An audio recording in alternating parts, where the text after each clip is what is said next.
I welcome my viewers to this morning. I am grateful that we are happy to be alive this morning. Professor Uzema Adumakwete is excited to present this lesson to all of you. Don't forget to subscribe, like, comment, and share this lesson with your loved ones. Today we'll be looking at the history of the periodic table of elements.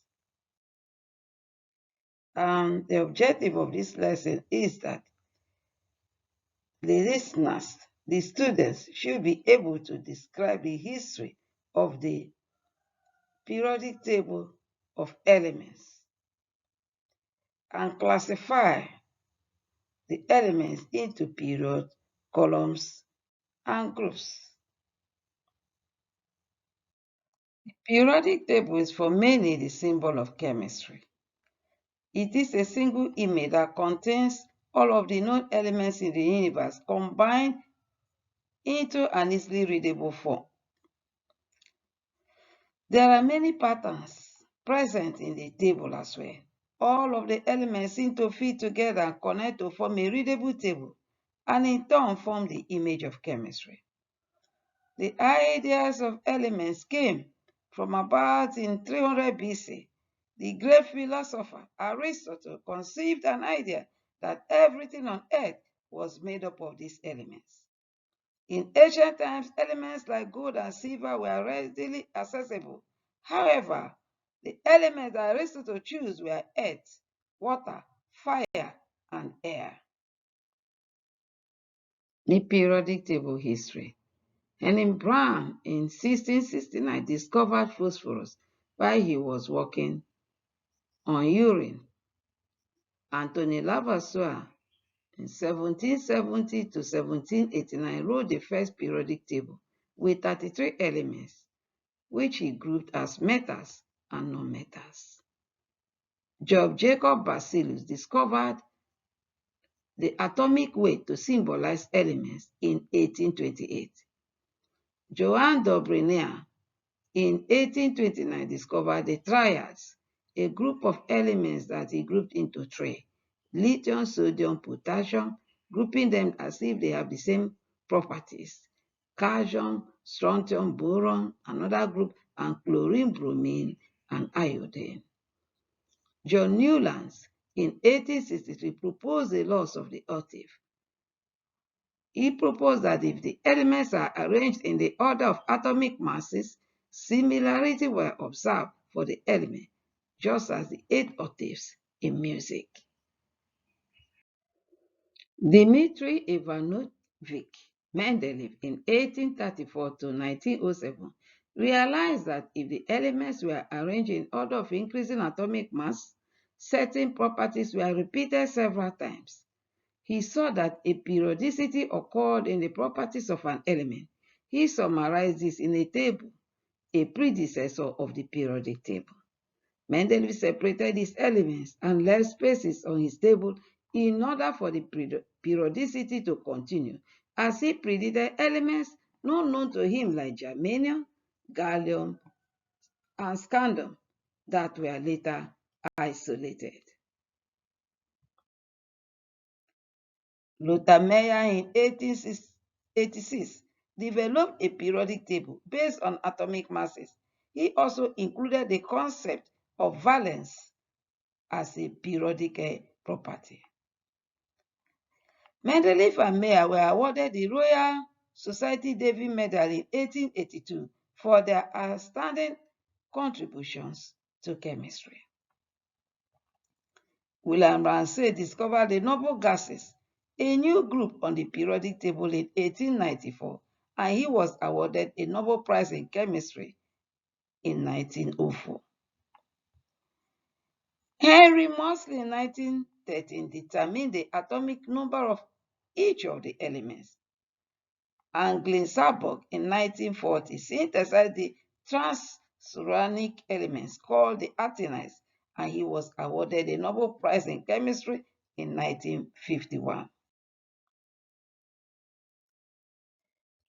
The Manhattan Project in 1945 yielded the discovery of many new radioactive elements. It is important to state that the periodic table was developed by so many scientists, not just one person. But Demitri Mendeleev is given credit in modern textbooks because Mendeleev's table allowed for and was capable of adjusting discoveries. Mendeleev's table noble gases created room for the noble gases new column in 1894 to 1901. Incorporation of the rare earth elements, mostly atomic number in 1914, but atom and electronic structure in 1913, and the discovery of the synthetic elements in 1939 to 1994. Dmitri Ivanovich Mendeleev was given the title of the great producer of the modern periodic table because of his idea of predicting the periodicity of elements on the periodic table. From the periodic table, elements are arranged in rows in the order of increasing atomic number called periods. And the first period contains two elements, hydrogen and helium. Hydrogen having the symbol H, and then helium having the symbol He. They are in the first period of the period. Then we'll have the second and third row elements, which are in the second period and the third period. They contain 8 elements. 8 elements. The second row contains elements from lithium with a symbol Li to neon with a symbol Ne. And then the third row from sodium with a symbol Na and to argon with a symbol Ar. Those two groups contain the second and third row of the periodic table. And then we'll have the fourth and fifth row containing elements from potassium, symbol K. These first elements I'm mentioning are from the first group elements. Potassium with symbol K is starting the fourth row and then ending with krypton with symbol Kr on the fourth row. You can see that potassium is on the fourth row on group 1 of the period, and krypton Kr is on the fourth row on the group 8 elements. And then the fifth row, rubidium with symbol Ruby, and then xenon with symbol Xe. They contain 18 elements each on that fourth and fifth row. And then on the sixth and seventh row, elements are 32 elements from cesium. In group 1, you have cesium with symbol Cs. It moves to barium in group 2, symbol Be, and it moves down to the first line of elements, which are called the lanthanides, starting from La. You are seeing them there. The one on looking like sky blue, La elements. The lanthanide element, it moves, carries all the lanthanide elements and moves again to the period and moves to hafnium, HF, until it gets to radium, RN, and that group contains 32 elements each. The other group is francium. It moves, that is the seventh row. It moves again and takes on the actinide elements and moves on to organicium, Og, and it also contains 32 elements. Those are the different periods of the periodic table. The elements fall into vertical columns, which we call groups or families that have similar properties on the periodic table.